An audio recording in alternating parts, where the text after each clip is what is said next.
સુરત શહેરના zone 6 LCB પોલીસને રિક્ષા ગેંગના નેટવર્કને તોડવામાં મોટી સફળતા મળી છે. રિક્ષામાં પેસેન્જર બેસાડીને નજર ચૂકવી સોનાની ચેઇનને ચોરી કરતા રીઢા આરોપીને પોલીસે ઝડપી પાડ્યો છે.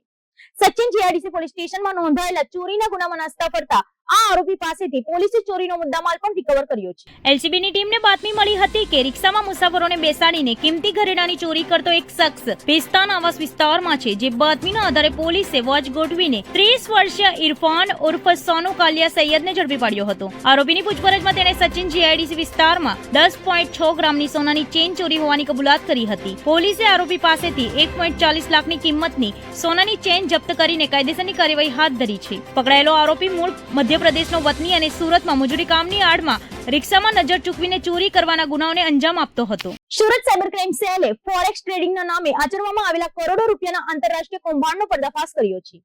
રોકાણકારોને ઊંચા નફાની લાલચ આપીને લાખોની છેતરપિંડી કરનાર આરોપીને વડોદરાથી ઝડપી પાડવામાં આવ્યો છે.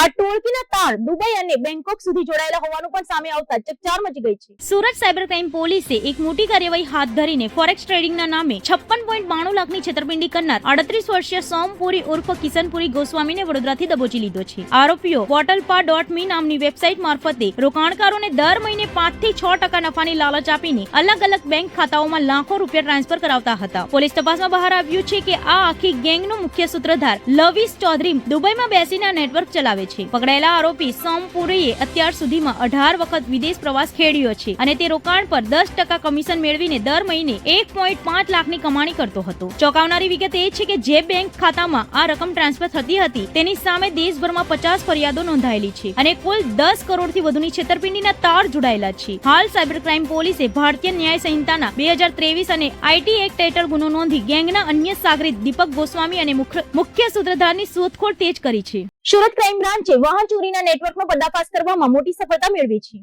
મોંઘી દાટ લક્ઝરીઝ કારની ચોરી કરી અને તેના એન્જિન અને ચેસિસ નંબર સાથે છેડછાડ કરતી રેડી ગેંગને પોલીસે ઝડપી પાડી છે. નવસારીના ગેરેજમાં બેસીને ચોરીની ગાડીઓને નવો ઓપ આપતા આ બે સગા ભાઈઓ હવે પોલીસના સકંજામાં છે. સુરત ક્રાઇમ બ્રાન્ચની ટીમે બાતમીના આધારે ઓપરેશન પાર પાડીને હાઈ પ્રોફાઇલ વાહન ચોરીનો ભેદ ઉકેલી કાઢ્યો છે. પકડાયેલા આરોપી સંજય અને તેનો ભાઈ અતુલ નવસારી જિલ્લામાં પોતાનું ગેરેજ ચલાવતા હતા, જેની આડમાં તેઓ ચોરીની મોંઘી દાટ ગાડીઓનું હેરાફેરીનું નેટવર્ક ચલાવતા હતા. આ બંને ભાઈઓ ફોર્ચ્યુનર જેવી લક્ઝરીઝ કાર ચોરી લાવતા હતા અને ત્યારબાદ તેના અસલી એન્જિન નંબર તથા ચેસિસ નંબર સાથે છેડછાડ કરીને નંબર પ્લેટ બદલી નાખતા હતા. આ રીતે ગાડીની ઓળખ બદલીને તેઓ ગ્રાહકોને ગાડીઓ વેચી દેતા હતા. પોલીસે આ કાર્યવાહીમાં 2 ફોર્ચ્યુનર કાર સહિતનો મુદ્દામાલ જપ્ત કર્યો હતો. તપાસમાં એવું પણ બહાર આવ્યું છે કે સંજય અને અતુલ અગાઉ પણ અનેક ગુનાહિત પ્રવૃત્તિઓમાં સંડોવાયેલા છે. હાલ ક્રાઇમ બ્રાન્ચ આ ટોળકીએ અત્યાર સુધીમાં કેટલી ગાડીઓ આ રીતે વેચી છે તે દિશામાં સઘન તપાસ કરી રહી છે. સુરતની નવી સિવિલ હોસ્પિટલમાં તંત્રની ઘોર બેદરકારી સામે આવી છે. કાળઝાળ ગરમીમાં દર્દીઓને ઠંડુ પાણી આપવાને બદલે સિવિલના કુલરો જીવાત અને કોકરોચ પીરસી રહ્યા છે. દક્ષિણ ગુજરાતની સૌથી મોટી હોસ્પિટલમાં પીવાના પાણીની મૂળભૂત સુવિધા પણ રામ ભરોસે હોય તેવું લાગી રહ્યું છે.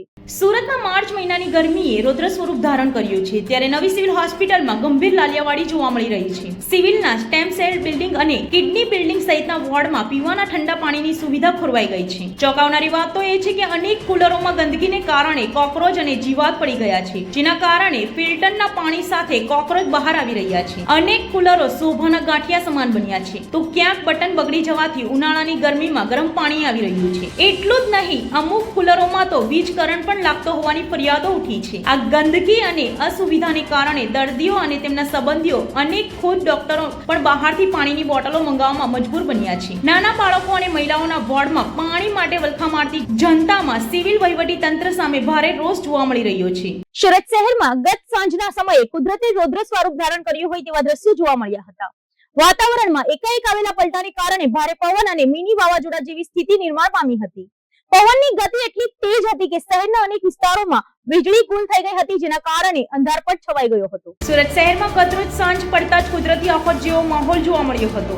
અચાનક પવનની ગતિમાં વધારો થતા મિની વાવાઝોડાએ શહેરને બાનમાં લીધું હતું. ધૂળની ડમરીઓ અને ભારે પવનને કારણે રસ્તા પરથી પસાર થતા વાહન ચાલકો થંભી ગયા હતા. આ વાવાઝોડાની સીધી અસર વીજ પુરવઠા પર પડી છે. તેમાં સુરતના અનેક વિસ્તારોમાં વીજળી ગુલ થઈ જતા લોકો મુશ્કેલીમાં મુકાયા છે. પવનની સાથે સાથે કેટલાક વિસ્તારોમાં વરસાદી છાંટા પણ જોવા મળ્યા હતા, જેનાથી વાતાવરણમાં ઠંડક તો પ્રસરી, પરંતુ વાવાઝોડાએ લોકોમાં ભયનો માહોલ પેદા કર્યો છે. વહીવટી તંત્ર દ્વારા લોકોને સાવચેત રહેવા અને સુરક્ષિત સ્થળે રહેવા અપીલ કરવામાં આવી છે.